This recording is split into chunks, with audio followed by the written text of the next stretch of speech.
Kalau terangkan. Pemaknaan orang hakikat itu beda dengan pemaknaan orang syariat dalam banyak hal. Terutama orang syariat itu biasanya dangkal sekali dalam memaknai hakikat. Misalnya ngeten, ini contoh yang kalau contohnya yang mudah-mudah dulu. Kullu syai'in halikun illa wajhah. Kita kalau maknani itu yang standar ya, kullu syai'in di sekabiane perkara itu halikun mesti rusak. Illa wajhahu kecuali zate Allah. Tentu persepsi umum atau di kitab-kitab syariat, entah itu Syarah, Jalalain atau Sawi atau kitab apa saja, pokoknya kitab syariat. Mesti gambarannya itu kiamat, bumi dan langit hancur. Semuanya hancur dan tentu yang tidak hancur hanya Allah Subhanahu wa Ta'ala. Begitu juga makna-makna yang lain tentang al-jannah, tentang an-nar, tentang mizan, tentang hisab, tentang macam-macam. Itu pemaknaan syariat. Ya jannah itu nanti, nar juga nanti, hisab juga apa? Kenapa pemaknaan gini ini menjadi jauh dari Tuhan dan menjadi, saya katakan tadi, dangkal. Mereka ngeten logikanya ngeten. Ya logikanya ngeten. Teng kitab hikam ini pula, itu ada istilah lau asyraka laka nurul yakin. Sebagian nurul basirah la ra'aital akhirata aqraba ilaika min antar takhila ilaika. Dan itu tak ulang-ulang, kita mudi-mudi tak ulang. Andaikan cara iman sampean itu punya nurul basirah, punya mata hati. Jadi itu iman diwujudillah. Iman bahwa yang wujud itu Allah, yang wujud hakiki itu apa? Allah. La ra'aital akhirata aqraba ilaika. Kamu akan melihat akhirat itu dekat sekali. Tidak usah kamu menuju akhirat. Kalau akhirat misalnya saya nanti nunggu mati itu kan kesuwen. Misalnya mataku itu sudah engkas, tapi kok ngenteni ning alam barzah, alam kuburan. Ngenteni akhiratnya, ngenteni barang-barang ruhin dan sebagainya kan nopo kesu. Dan saya kalau ingin mendapat nikmat surga itu nanti juga kesuwen. Kalau saya takut neraka nanti juga nopo. Ilmu yang dipakai orang hakikat itu begini misalnya. Surga itu kan bukti ridho Allah. Nggih, surga itu bukti ridho Allah. Sehingga penuh kenyamanan. Karena penuh ridhanya Allah mesti penuh apa? Kenyamanan. Neraka itu simbol atau bukti suhtullah. Tentu segalanya tidak nyaman karena ada Kalau masalah surga itu ridho Allah dan neraka itu suhtullah. Loh sekarang tuh masalahnya kan di Allahnya, bukan di surga dan neraka. Sekarang Allah wis wujud napa dereng? Pun wujud. Dan Allah pun beraksi napa dereng sampun. Sekarang juga Allah juga punya ridhonya, juga punya suhtunya. Allah sekarang juga punya sifat seneng, juga punya sifat Kalau kamu iman betul punya nurul basiro ya sekarang juga Allah itu adepi. Kowe saiki golek ridhone dan menghindari tidak usah nunggu surga. Dan saat itu juga Anda sudah di surga. Sehingga perasaan wong hakikat ibadah kok ngenteni subuh kesuwen. Wong Allah wujude saiki lho kita ini kan nyembah apa? Apa wujude saiki kok ditunda subuh bodoh tak pinter. Jadi sampean yang di sini itu bodoh semua. Kalau cara ibadah demikian. Saiki tobat Muharram niku napa? Tobat. Paham ya? Itu ngeri. Kalau baleni balik ya. Kalau surga bukan berarti terus gini, Gus berarti surga yang kayak gambaran di hadis di kitab-kitab berarti tidak ada. Yang bilang tidak ada itu siapa? Wong kayak sampean itu sing ora ono terus. Sing ora ono iku pamahaman, dadi utekem sing ora ono iku ora kok masalah swarga dan apa. Lho coba, surga itu kan bukti ridho Allah, neraka suhtullah. Allah kan sekarang sudah wujud toh. Wujudnya Allah nunggu surga apa enggak? Enggak kan? Dan ridho Allah itu sekarang juga terjadi. Suhtullah juga sekarang juga. Mbok buru sekarang, mbok dicari sekarang. Ridho Allah mbok dicari sekarang. Yaitu seperti doa-doanya Syaikhul Qadir, ilahi ridhoka matlubi. Ilahi anta maksudi wa ridhoka apa? Matlubi. Ya karena ya ilahi. Ya sudah berarti benar-benar dimulai sekarang. Sehingga kayak saya sendiri, nak umat ilmu hakikat tuh, kayak aku apa ibadah haji kayak kesuwen. Apa mulang sampean ya kesuwen. Mbok sesuk ape mergawe ya kesuwen. Mergo paling banter logikane ngeten. Misalnya saya dari rumah, semula Mustafa Ruhin goblok-goblok namno ibadah. Iku kesuwen. Kesuwene ngeten. Engko mulang ning Ruhin wis kasil mulang ya golek ridane Allah. Padahal mulai saya niat juga sono ridane Allah. Saya melangkahkan kaki ya wis ana Allah sono ridane. Sehingga mulane Kanjeng Nabi ngendikan niatul mukmin khairun amalihi wis niat tok wis amal. Mergo kontrake sampai pangeran sing wujud terus. Setiap detik, setiap saat, setiap khotbah, setiap langkah wis kontrake Allah terus. Jadi ya misalnya ra sido lah ora apa-apa, ape mulang Ruhin ra sido ora apa-apa, ape ngekek dhuwit Ruhin ra sido ora apa-apa. Mulane cara Kanjeng Nabi wong niat apik ra sida tetep ganjaran mergo kontrake sebab pangeran Allah ya sujud. Sedekah ben sing sida paham. Iku wis ditulis sita. Paham. Ben sampean ngerti sirine hadis kenapa niat saja ditulis ganjaran karena niat itu artinya orang sudah mengkontrakkan diri, mengikat diri dengan Allah yang setiap saat wujud juga dan saat itu juga wujud. Jadi kamane kados kula misalnya kepengin haji. Gusti berhubung haji perintah jenengan nggih kula kepengin. Tapi saya sekarang juga mulai ibadah. Nggih, mulai napa? Ibadah karena saya tahu golek haji ya ridane Allah. Sekarang juga ya ridane Allah. Dari ridane Allah dalam konteks sekarang mungkin saya ngajar. Mungkin apa Ruhin nyabari melarat dan mungkin terus begitu itu ada terus. Ujung-ujungnya kepen suga kepen sedekah. Kepen sedekah diridani pangeran kan begitu. Nah zaman ke melarat, ya ono carane diridani pangeran, sabar ngempet. Mau sono juga, jadi rasa kesusu paham kan? Jadi itu memang begitu, orang hakikat tuh enggak pernah kesusu. Itu jenenge wal asri demi waktu. Jadi semua waktu itu padat dengan amal. Mergo zaman kiri untuk ridane Allah lewat jalur sabar. Zaman suka untuk ridane Allah lewat jalur sedekah ikhlas. Paham nggih? Zaman bingung diusir bojo ya misalnya ya lewat sabar. Zaman bojo mesra ya lewat rahmat. Pokoknya ono terus. Sehingga wal asri ini padat. Innal insana lafi khusr. Manusia selalu rugi illal ladzina amanu kecuali saat itu dia iman, saat itu dia sholihat. Jadi kalau orang hakikat maknanya ya kecuali saat itu dia iman, kecuali saat itu dia sholihat. Demi waktu. Demi waktu ngenteni sampean kan terlambat paham nggih. Iku nak oleh maknane wong napa? Hakikat. Dan itu rumah sakul wis cerdas. Karena dari awal ilmu hakikat dianggap katanya di atas napa? Syariat. Jadi sampean malah enak, jangan ngaji mek kula enak, dadi mulai omah wis ibadah. Delek-delek kok bojo ben iso ngaji wis mulai ibadah. Enggak apa-apa, menghindari kebatilan demi barang hak itu ya. Itu sudah bagian dari. Ada sampean terima sampean, sak kula mawon niku wis biasa. Jadi Gus kok amen lunga-lunga. Lah terus piye hukume iku piye? Ya. Lha kalau ada cerita. Kiai Arwani top-tope kiai. Kiai Quran top-tope rak Kiai Arwani. Ini bapak menangi Arwani melarat. Itu kalau beliau ngajar di rumah. Jadi sempat beliau itu ngajar di rumah. Itu kalau bunyainya itu agak kereng. Bawa urusan belanja bawa agak kereng. Cuma pindah di masjid aja. Jadi ya basaria sekali lebih aman. Di masjid lebih apa? Jadi kabeh kiai tahu sok enggak ngaji ning omah ben barokah. Tapi ketika suasana tidak kondusif. Pindah. Momennya ditambah mertua barang dunia. Bujur tak wis problem. Momennya tambah mertua tambah IP. Mulane mubalek ku PD-PD, mergo pidatone ora ning area terlarang. Tambah do tambah PD, mergo ora konangan. Ning areane dhewe bar. Dia nak gadah bojo kudu sakinah mawaddah rahmah dari bojone men campet. Lah nek kenapa mubalek mlepuk, mergo jauh dari area. Sing ngono tok kuncine ngoten. Tapi kalau orang hakikat itu ya gak ngeluh. Ketika bojo grundel kowe ridho mek kodok kodare pangeran ya ibadah. Berhasil melalikan diri ya napa? Akhirnya berhasil ngaji ya napa? Karena Allah itu wujud di setiap langkah kita, di setiap detik kita, di setiap nafas kita. Lah kalau wujudnya Allah di setiap detik kita, nafas kita, kenapa nunggu nanti-nanti? Sebab itu sedekah Rasulullah ketika Nabi ngendikan, ya mulai niat itu dihitung. Nah wong saiki wong intelektual kabeh. Bagaimana mungkin belum aksi nyata kok sudah dihitung ora roh pangeran, paham nggih? Paham nggih wong-wong ora roh pangeran. Dadi intelektual ya kudu tobat, paham nggih? Bagaimana mungkin niat belum aksi nyata kok sudah di Jadi nak goblok ku rasa di syariat. Nek wis goblok ditulis ning koran dadi buku.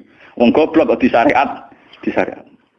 Wong dari awal Nabi ngendikan dimulai niat. Maksudnya niat itu niat amal soleh lillahi ta'ala-nya dari awal transaksinya dengan Allah Subhanahu wa taala. Hingga nyaman. Lalu kula ngrasa ibadah lah. Di sini ini kelihatan Nabi sering ngendikan ini yang hadis sahih. Misalnya Nabi ngendikan seseorang itu selalu dalam keadaan sholat, maka nanti sholat tahbisuhu. Misalnya orang pujian ngenteni kiai ini teko. Nek kiai ini nek sepuh watak watuk apa ngimami kok ngombe pil sik bariku ndredeg-ndredeg ra teko-teko. Iku jare Kanjeng Nabi wong sing ngenteni imame teko, iku ya cek sholat terus senajan to urung sholat. Ngono Kanjeng Nabi tau dipraktekno jarak. Kanjeng Nabi itu kalau sholat standarnya awal waktu, tapi beliau itu pernah sholat isya sekitar jam 1:30. Yapqa sulusul lailil akhir sekitar 1:30. Itu separuh sahabat sudah turu. Sing Umar menutuki kentong kelontangan. Mantan preman, mantan apa? Preman. Terus. Nah, malane akeh kiai sing gak berturu terus sholat ra wudu mergo hadis iku critane iku Mereka ya namun, tapi fasallahu alam yatawaddo. Jare wong fikih, mergo iku lungguh. Lungguh nek orang geser iku ora apa. Apa jare wong fikih lah, ono-ono ae. Urune sahabat sing gaplek-gaplek ya mlungker.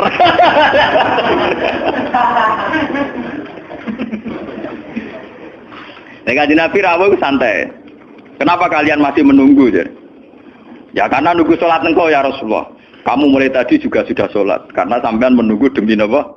Sholat. Biasanya kita dicatat sedelok. Mereka nunggu terus sholat. Mau dicatat mulai mau nganti saiki. Jadi hari ini pahala kamu lebih tinggi. Nabi tenang. Ya memang begitu. Sehingga kalau wal asri innal insana lafi khusrin, demi waktu itu tidak ada ruginya. Misalnya saya juga pernah melarat. Rugen ya tahu melarat nganti saiki misalnya. Artinya saat kita melarat kan duwe niat, aku nak sugih pe sedekah, aku nak alim pe mulang. Niat dihitung ganjaran. Ketika kamu real, yang sekarang real kan ngadepi kekerean terus kowe sabar ya ibadah. Jika ora kemrungsung aku ibadah ngenteni sugih. Begitu juga yang ingin haji. Ditakdir apa haji, tapi ketika dia ingin sudah ditulis ganjaran, meskipun takdirnya dia tidak sempat haji sampai mati. Tapi per detik dia tetap berdialek dengan Tuhan. Bertransaksi dengan Tuhan. Jadi disebut Quran yastarun. Yastarun itu transaksi.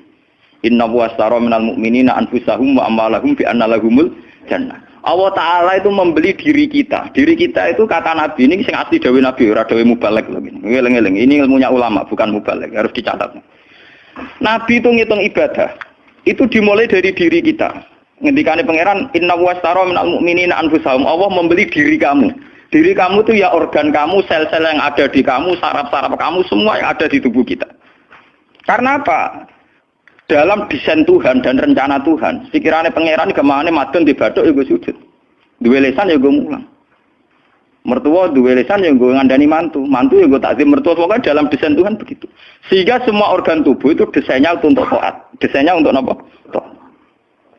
Ya desainnya untuk taat. Sehingga ketika taat itu belum nyata dan orang itu niat sudah dihitung.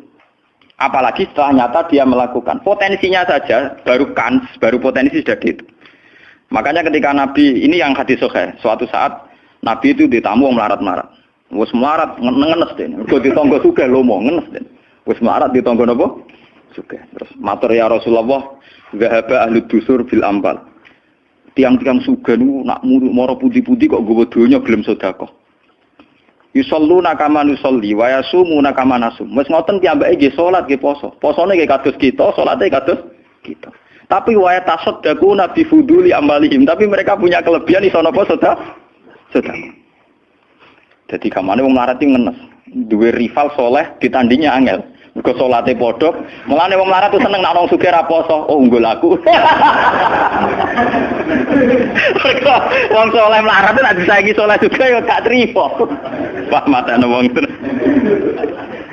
Lha iku zaman Nabi ora trimo. Dadi kan terus sowan Kanjeng Nabi. Kanjeng Nabi kula di tangga saleh, salate kados kita, pasane kados kita, cuma wa tasodakuna bibuduli apa. Mereka keunggulannya bisa sedekah menjadi duit. Sekarang Kanjeng Nabi itu ngendikan apa perlu ala adlukum, apa perlu kamu saya tunjukkan sesuatu yang kamu bisa sedekah dengan yang kamu miliki. Ya Rasulullah. Itu pertama yang dihitung Nabi itu fi kulli sulama minan nas sedekah. Setiap sel atau organ atau ros-rosan manusia itu dihitung apa? Sedekah. Itu kan luar biasa. Jadi yang dihitung itu yang fisik, anfusahum, fisik. Fisik kita ini sedekah. Lalu itu yang paham itu orang-orang hakikat. Yang paham itu orang-orang apa? Hakikat. Orang hakikat ini cerita ilmu kelas tinggi ini, tapi tak terang lebih lucu ben paham. Sistem wujud kita, kasus ini bahak wujud. Saya itu dalam penanggalan orang tua saya itu lahir 1970. Makanya tahun baru Muharram ini bagi saya spesial karena saya pas umur 40. Nak waras, nak ora waras ya diparingi waras. Kiai ini ra waras sampean malah kaya apa?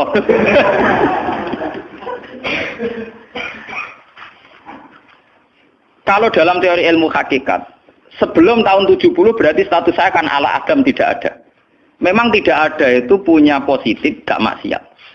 Nggih, jenenge ora ana penyelingkuhi sapa, pengorupseni apa, kurang ajar ambek sapa jenenge ora ana. Ketika Adam saya dihilangkan, sifat ketiadaan saya dihilangkan, saya menjadi wujud. Nah itu cara ilmu hakikat. Nikmat tertinggi itu nikmatul ijad. Nikmat wujud itu nikmat tertinggi. Dengan kamu wujud, maka kita punya mata, punya hati, punya telinga. Dan dengan kita wujud kita bisa asyhadu, bisa ikut bersaksi. Asyhadu alla ilaha illallah. Jadi dengan kita wujud saja, potensi wujud saja dengan kita wujud itu nyekseni. Loh, ternyata langit bumi digawe Allah. Allah sing gawe aku, Allah sing menciptakan ini semua. Sehingga dengan modal syahadah saja itu orang sudah min ahlil jannah. Andai kan orang itu maksiat seumur-umur tapi pernah baca la ilaha illallah tetap dakhalal jannah. Mbok digodhog kaya apa ning neraka suwe tetap dakhalal jannah. Mergo umpama ning neraka selawase pangeran ya ana salahe. Iku mau ngiral hadis qudsi, sak bedik-bedike wong misale umure 100 tahun maksiate ra 100 tahun. Lah kok disiksa luwih 100 tahun ra pangeran napa to? Dolim. Mulane pangeran nyiksa ya ana batese wong maksiate wong ya ana batese. Tapi diwale iki ngoten, ketika ana wong taat mulai bayu taat nganti mate, dilebokno pangeran swarga. Keros bab mlebu swarga. Jare wong iku nggih ngertos Gusti mergi kula taat ra tau maksiat sak umur-umur. Iya, tapi ning swarga 80 tahun wae ngene taat mau 80 tahun riang. Waduh. Ya nak maksiat iku 80 tahun, nerakane 80 tahun ae, tapi nak taat 80 tahun kok swargane ya 80 tahun. Yo kene neraka ae, nek engko bar 80 tahun tak pindah ning neraka wong tok atem 80 tahun. Mboten Gusti pendapat kula ralat, kula mlebu swarga krana fadhole jenengan. Lah anak iku abadi fadholku. Menawa kena apa wong ning swarga kok abadi, mergo fadhole Allah. Mulane Kanjeng Nabi ngendikan, tidak akan kalian masuk surga karena amal kalian. Tapi kamu masuk surga karena fadlnya Allah. Ada sahabat yang tanya, wala anta ya Rasulullah. Juga tidak engkau ya Rasulullah, wala ana. Saya sendiri tidak akan masuk surga karena amal saya, kecuali dikasih rahmat Allah. Orang Mu'tazilah, orang ahli sunnah yang orang-orang syariat berdebat kusir tentang masalah bagaimana mungkin masuk swarga tanpa ngamal, modal fadlnya pengen. Tapi orang hakikat cara baca jelas, nak krono ngamal ada durasinya, ada apa? Durasinya, dan itu batas amal kita 80 tahun. 80 tahunnya Mustafa umat soleh ya lagi. Ya tahu puber, tahu nakal, tahu kedonyan, meh mate tua ini terus do malah mau birang tahun, paham no?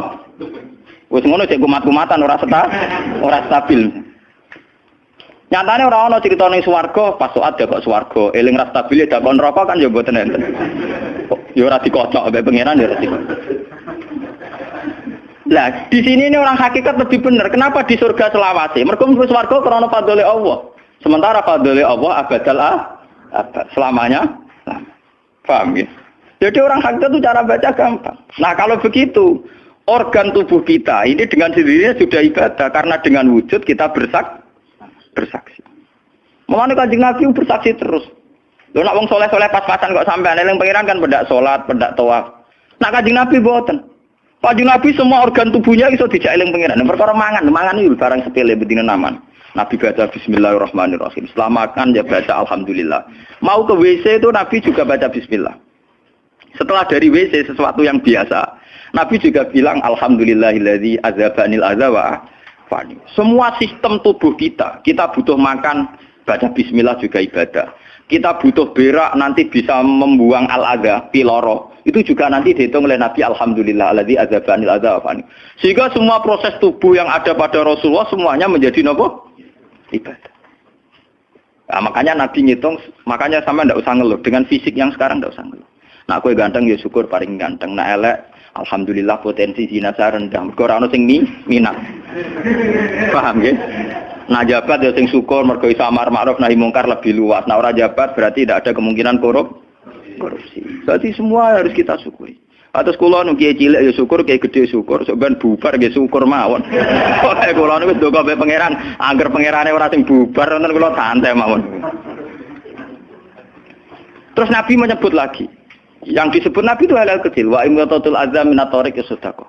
Kowe kono kotoran atau ada duri atau apa yang mengganggu di jalan, kamu singkirkan juga napa? Ibadah. Lah itu yang luar biasa Nabi akhirnya ngendikan wa fi buti ahadikum sedekatun. Bahkan kamu menggauli istri kamu itu juga ibadah. Padahal suatu yang seks, yang pornografi, yang biologis, Nabi juga nyebut wa fi buti ahadikum sedekah. Dalam organ buduk kamu itu juga sedekah. Sampai sahabat ada yang tanya, ayati ahaduna syahwatahu wa huwa lahu ajrun. Bagaimana mungkin ya Rasulullah orang mendatangi syahwatnya kemudian dia dapat pahala? Wong urusan syahwat masa untuk ganjaran ya Rasulullah. Tapi apa kata Nabi? Alaysa lawadha'a fi haramin akana alaihi wisrun. Nah, dekne salah letak iku kan ya dosa. Mulane bojomu sok ben kabeh, masuk elek-elek lah sok ben ahli swarga kabeh. Mergo piye wong lanang ora iso zina nak bar dikeki sing wedok, paham. Minimal ada durasi sekian jam dekne ora kuat zina. Dan itu prestasinya sing wedok. Mulane jare Nabi ku api-api wong wedok sing lanang mari doyan terus. Berarti diterusno gen elek-elek wong wedok. Repot. Nabi itu, lu bukan apa-apa karena Nabi ngertine Nabi lho, kawin yo tarku zina.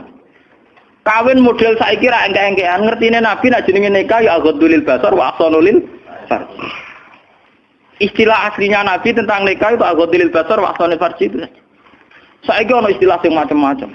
Bentuk keluarga sakinah mawaddah rahmah. Engko sok ben anak tuwa ben anak ana sing rumat, kakean teori. Sing ora anak kowe nganti tuwek sapa? Sing ora anak saleh sapa? Malah do arep-arep matine bapak ya pirang. Mbok wong suka kakean teori, aja kakean apa? Nah dia anak kan enak, anak tua itu sing rumat. Engko zaman sugih ora wali wong tuamu, paling nasib pun ndak ra ngono iku padha. Lan ambyok. Paham ya? Niki ben sampean ngertos. Dengan teori ini, maka surga dan neraka dihitung seperti ilmu hakikat tadi. Paham ya? Jadi ridho Allah itu sudah ada sekarang dan itu nanti dijelmakan surga. Suhtullah sudah ada sekarang tapi nanti dijelmakan neraka. Tapi masalahnya Allah itu wujud mulai sekarang, mulai zaman azali sampai sekarang wujud. Kalau Allah itu wujudnya sekarang, tentu ada ridhonya juga sekarang, ada sutunya juga sekarang. Jadi kalau nunggu nanti terlambat. Nah itu orang hakikat bilang, lau asyraka laka nurul basirati la ra'aital akhirata aqraba ilaika min antar takhila ilaiha. Andai kan nur basirah kamu kuat, tentu melihat akhirat ya sekarang. Maksudnya melihat sutuwah ya sekarang, melihat ridho Allah ya apa? Sekarang nggak usah nanti. Akhirnya kita nyaman. Mulanya orang sahabat ketika dia di Azerbaijan ditanya, apa kamu tidak kangen Mekah? Wong kamu orang Mekah asli. Sekarang futuhat, Mekah sudah milik orang Islam. Kenapa kamu tidak kembali ke Mekah? Dia jawabnya enak. Aku kalau di Mekah paling banter ibadahku tawaf. Iku ya golek ridane pangeran. Aku ning kene nyebarno Islam, ya golek ridane pangeran. Aku ning kene wae. Jika orang-orang hakikat itu ibadah itu per detik per menit tidak terikat oleh ruang dan waktu. Tapi kalau orang-orang syariat memang gitu, ruang sana sholat itu naik di masjid. Tapi Allah tahu betul, kamu yang sekarang sholat di masjid itu akumulasi dari sistem organ tubuh, sing disebut fikuli sulama menanas sudah. Kue iso tok masjid itu mergo sikilem normal, ora stroke. Kue iso mlaku mergo bar mangan. Berarti sing dadekno kowe ning masjid apa? Sistem perut kamu normal sehingga ada energi, sistem kaki kamu normal sehingga bisa jalan ke masjid. Sistem apa saja normal. Dan itu hebatnya Rasul. Makanya Nabi pertama jawab, dalam sistem tubuh kamu minan nas sudah. Jadi sebetulnya dengan ikut namulan kula nu nganggep sampeyan niku ya ora wong sepele. Cara pantes itu tak anggap wali kaya kula. Gara-gara niki sebetulnya kalau bisa manfaatkan tubuh sampean yang meskipun bentuknya juga tidak jelas, itu sudah wali. Cuma tingkat sahaja Anda terhadap Allah ini yang rendah sehingga sawangane ya mau onggokan daging sing kluyar-kluyur ngono wae, paham nggih. Iku ora kasuse sampean ora kasus kula, paham nggih. Paham. Itu kasus yang sampean alami, tidak kasus saya. Nah, kula ora melok-melok, paham nggih. Aku aja sampe dadi kawula sing model ngoten nawi bila mencari napa? Dalik. Jadi yang sekarang kelihatan kita sholat di masjid, kita tawaf di Ka'bah, kita wukuf di Arafah, itu akumulasi dari sekian puluh tahun, dari sekian sistem saraf kita, kesempatan nikmatnya Allah yang luar biasa. Sehingga harusnya terhitung mulai itu, paham ya, terhitung mulai. Sehingga dimulai desain kaki juga nanti ibadah, karena khotwatin yaktuha ilal masajid, langkah sing moro masjid ya dadekno ibadah dan sebagainya. Jika orang-orang sufi itu zaman di rumah ya nyaman ibadah. Nanti ketika di masjid dia nyaman ibadah. Ketika di Ka'bah dia nyaman ibadah. Keluar dari Ka'bah lagi ya ibadah. Orang malah bar haji. Ibadah enak ya ning Ka'bah. Nah ning Jawa enak kabeh. Lha apa pangerane ganti? Utek kok elek. Apa pangerane apa? Pangeran sing ning Ka'bah mek sing dibidukani padha, paham nggih? Padha. Jadi nak malah ngono malah membeda-bedakan. Jadi sampai di soal memang kita secara syariat harus ke Mekah haji. Tapi setelah di Mekah ya pangerane Ka'bah ya Allah ning Indonesia nggih napa? Ini sama ibadah sama nyamannya. Cuma memang enggak mungkin secara syariat kaji kok ngubungi langgar berdoa niku ora. Ya sudah gitu. Engko kenaan panitiane dikomersialno. Utek elek mesti dikomersial. Paham ya? Makanya kata hikam, nikmat tertinggi itu nikmatul ijab. Dengan kita wujud saja. Jadi Adam itu membelenggu. Tidak ada itu dadekno kita ora iso bersak. Tapi dengan kita wujud, kita iso melok nyekseni kekuasaan Allah. Sebuah piye bentuke, sebuah piye kadare dengan kita wujud melok nyekseni kekuasaane Allah. Dan itu sing disebut walladzina amanu wa amilus sholihat saterusé ulaika humus siddiqun wasyuhada'u inda rabbihim. Orang-orang sing iman mesti dengan sendirinya jadi syahid, jadi saksi. Makanya Allah kalau ngitung saksi di Quran mulai mata kita, hidung kita, yauma tasyhadu alaihim alsinatuhum wa aydihim wa arjuluhum bima kanu, itu semuanya, mulai lesan, mulai apa semuanya. Mulane kula wujud ki seneng. Piye wae kula wujud Gusti iso nekseni kekuasaane jenengan. Lah sing perkara kan juga gara-gara wujud durakane pangeran. Lha iku mulai perkara. Mulane ngendikane Kanjeng Nabi, kenapa itu hebatnya Rasulullah. Makanya saya yakin bahwa Rasulullah itu juga pengajar ilmu hakikat. Tentu karena Nabi cara ngajarnya tidak melahirkan kesesatan kayak kasusnya Husain Al-Khallas dan Siti Jenar. Sebetulnya sederhana. Kenapa Nabi bilang Sayyidul Istighfar itu dunia tidak dimulai dari kata astagfirullah. Sayyidul Istighfar dimulai Rabbi, Allahumma anta Rabbi, la ilaha illa anta khalaqtani. Bukan dimulai dari kata istighfar. Kata Nabi, istighfar terbaik itu lafadznya ini. Allahumma anta Rabbi, jenengan pangeran kula. La ilaha illa anta, ora ana pangeran kecuali jenengan. Anta Rabbi, jenengan pangeran kula. Khalaqtani. Pokoke piye jenengan kadung gawe kula. Resiko nek gawe kadang kula nggih maksiat niku ngene. Dadi piye wae madun maksiat, rukin maksiat piye mergo kadung di munggo ora ana ya ora maksiat. Jadi kamane pangeran yo rada keteror, waduh. Istighfar model neror. Iku dari sarah-sarah hadis kok ono piye wae maksiat itu perkarane wujud. Meskipun piye wae taat yo krana Jadi cerita sebab pangeran. Gusti, piye wae jenengan kadung gawe kula. Tapi harus jujur. Makanya orang-orang yang pernah maksiat itu harus jujur kados kula. Nak niru kados kula. Dia istighfar itu jujur. Malah kula boten seneng. Muni astagfirullah kula boten seneng. Itu nanti menjadikan orang itu pesimis dan hubungan dengan Tuhan itu negatif. Kesane kita hanya dosa saja. Kowe nak wiridan asura ping 100 kula boten cocok. Ping 1000 boten cocok. Mun sampean kula ijazah, piye wae iki hadis sahih. Kata Nabi itu sayyidul istighfar terbaik. Harus dicatat itu dawuh Nabi itu istighfar terbaik. Kalau sampean astagfirullah saja itu nanti kalau jenis-jenis orang yang kuper atau yang pesimis. Ya Allah Gusti dosa tok kula tentunya dosa tok. Kapan kula saged jenengan tampa tobaté?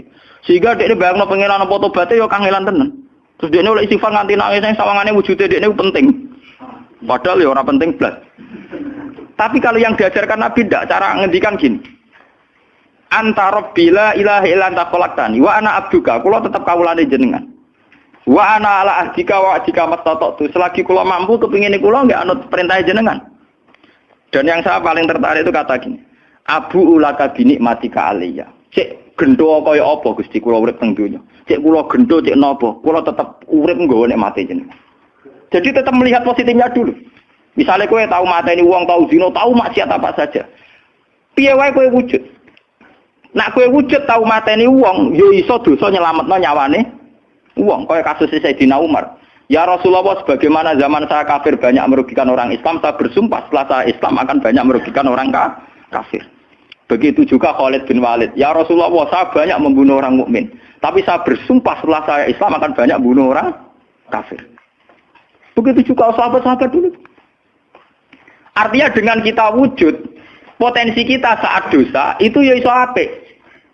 Jika ada ngendikan Abu laka binikmatika alayya. Piye mawon Gusti kula sowan jenengan tetep nggawa nikmate jenengan. Lho sowan jenengan dalam bahasa ilmu hakikat dimulai sekarang lho ya. Jangan salah paham nanti akhirat oke. Lho imam kan bahasa ilmu hakikat tuh dimulai sekarang juga. Pengiran wujude saiki pentene sampeyan goblok paham. Lho sowan pengiran saiki paham nggih. Eling-eling iki bakas ilmu hakikat. Aja medun kelas lho niki wis bakas hakikat. Mudene mursid. Maksudnya ben gede-gedeke tambah tok aras, paham?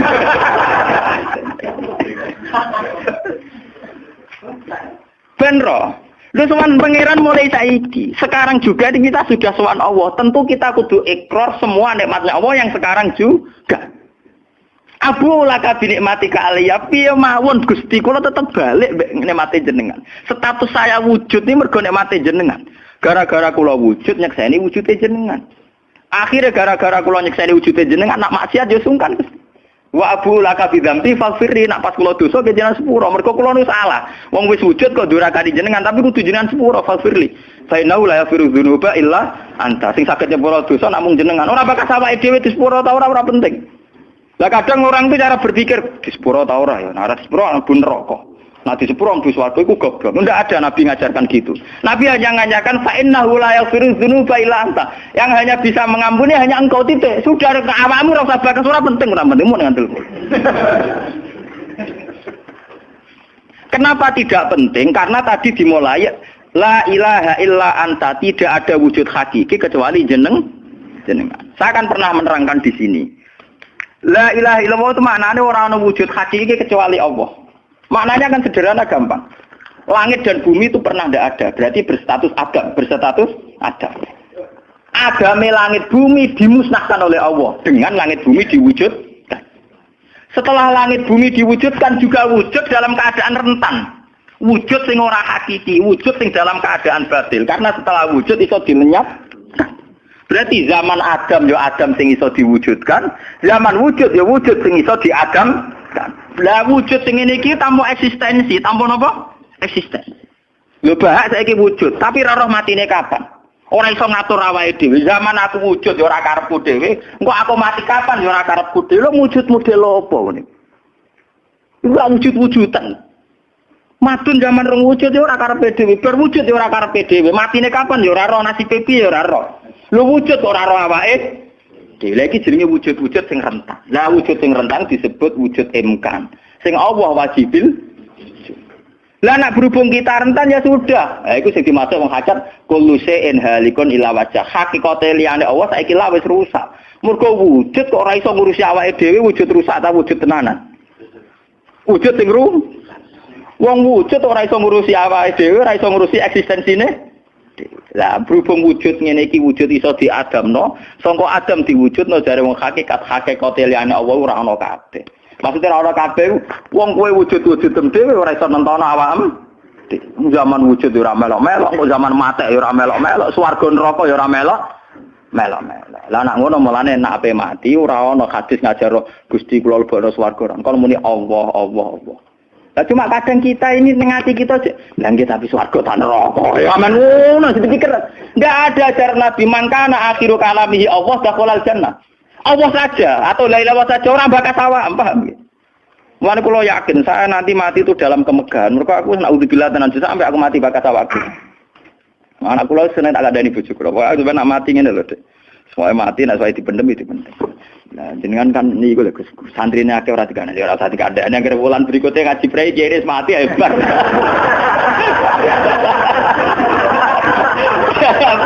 Asline ayo ora dhewe. Lho, kok cucu sing mulang rugen, gejala ning situ. Gampang kok repot. Senengane kok napa?